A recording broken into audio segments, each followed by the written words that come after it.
You ever look at something simple, like a lamp, and just wonder how it gets turned into this huge statement of luxury?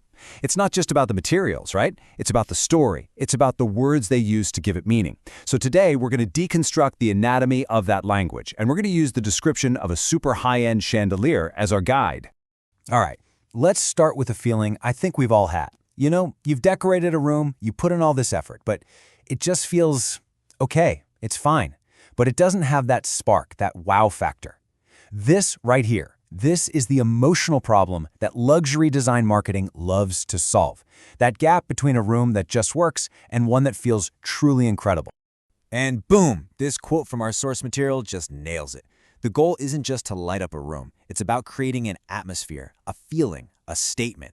That one sentence totally shifts the whole conversation. We're not talking about a practical need anymore. We're talking about an aspirational desire. We're crafting an experience.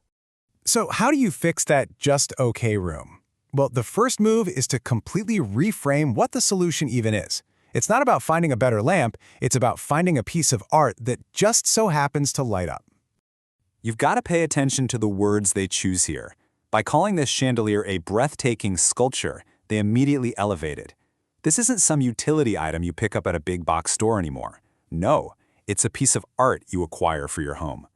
This little switch in framing is absolutely crucial for justifying its value. But how do they actually build that feeling of grandeur in the description? What specific things do they call out to create this whole narrative of luxury?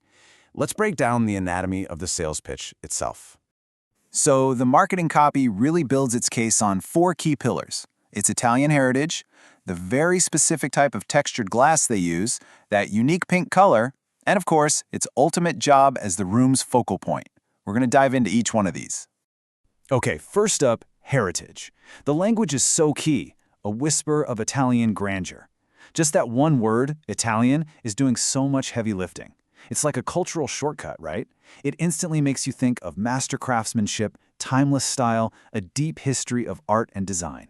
It's not just a chandelier, it's a little piece of that entire legacy. Now for the second pillar, the material itself. I mean, they don't just describe the glass, they romanticize it. It dances with light. It creates a serene, captivating ambiance. This isn't technical jargon, this is emotional language. It's designed to make you feel the effect of the light, painting this picture of a warm, inviting glow before you even lay eyes on it. Next up is the color. Now, pink can be a really tricky color to sell in the luxury world, so the description is super careful about it. It's transparent, it's sophisticated, it's a modern twist. They're carefully walking this line between it being a bold statement but also refined enough to blend seamlessly. They're basically reassuring you that this is a tasteful choice, not a tacky one. And this slide really shows you what they're doing. The copy is working so hard to put this chandelier on the left side of the chart.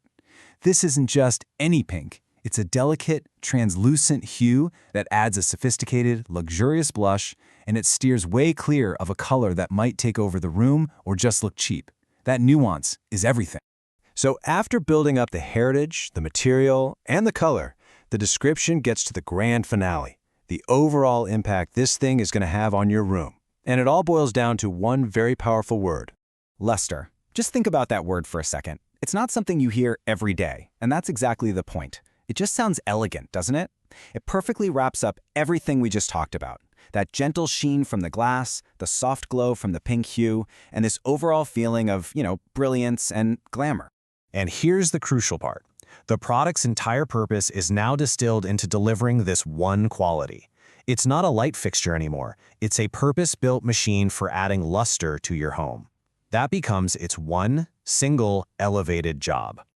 So here it is, the promised transformation. And notice something? These benefits have almost nothing to do with light. It's about creating an illusion of height, elevating the whole look of the room, sparking conversation, and, this is the most important one, it validates your identity. It's a testament to your impeccable taste. The product isn't about the product anymore. It's about you. The whole pitch ends with this purely emotional appeal. It's a promise of renewal, of rediscovering the joy in your own home. That journey that started with the room that felt just okay ends with a space you can literally fall in love with.